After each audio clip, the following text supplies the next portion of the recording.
Today I'm here with Lips from the band Anvil. Woo! How's it going? It's going good.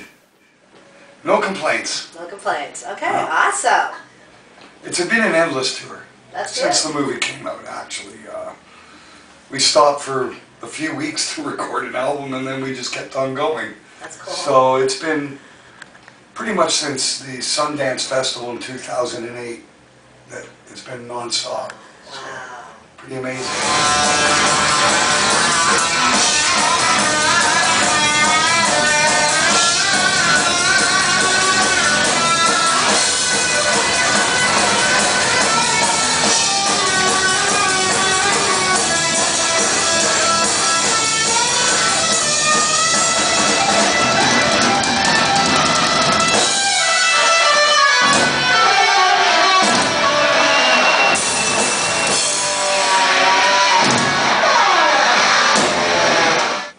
We went over in '82 to England, where we met this young 15-year-old kid when we played the Marquee Club in London.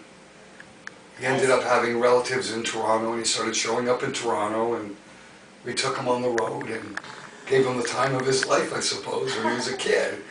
Why? Well, we saw a bit of ourselves in him, and we wanted to give back, give him some, somebody that we, something we never got to do.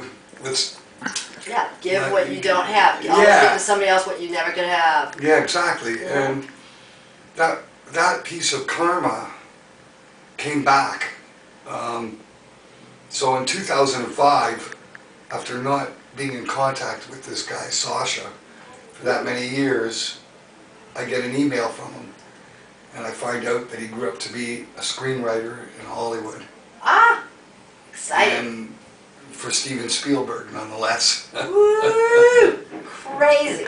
But yeah, it is really out of the ballpark. And of course, in rediscovering and discovering what we'd been doing, he was so inspired that he decided to make the movie. And that's how it all came to be. That's insane. That is karma. Yeah, that is.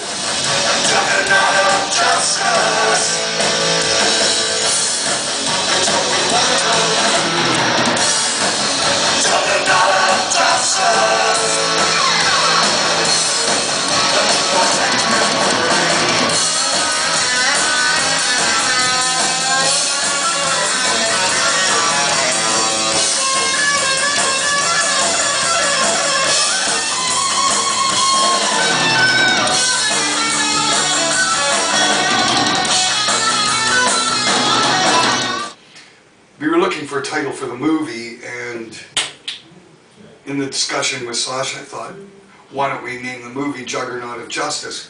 Because all of our albums were titled with using alliteration. Oh. And he goes, no, that's a good title, but he says, that's the name of your next album. I said, Ooh. okay. I'd like to dedicate this next song to Ronnie James Dio. He was a fucking great guy, man. Honestly. I mean, I'll just tell you give you a little bit of an insight. Back in '83, we got to open up for Dio in Toronto. Fucking awesome. It was great. Got to meet him. Fucking totally cool. I figured I'd never gonna see him again. Like, not face to face.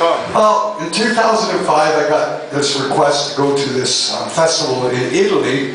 And as it turned out, Ronnie was there, but I got to the hotel first thing in the morning, dying, hungry, going to the fucking office there, the main office. I'm going, hey man, does anybody know where I can get something to eat? Little short guy turns around and it's Ronnie, and he looks me straight in the eye and goes, Lips, I haven't seen you in 25 years. Let's go have breakfast, dude.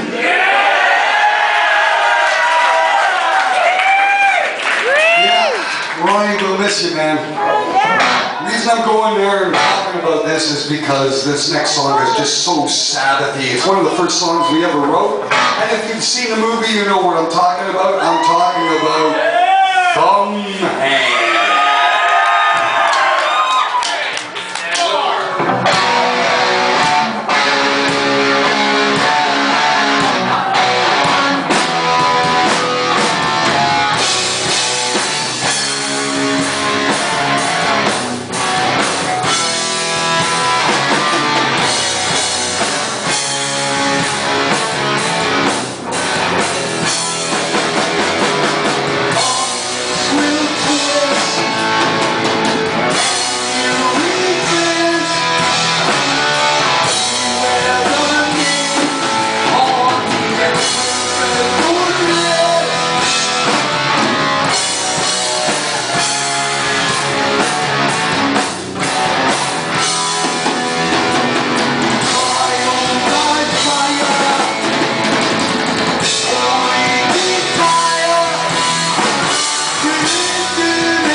entertainment. Yep. Capistrano.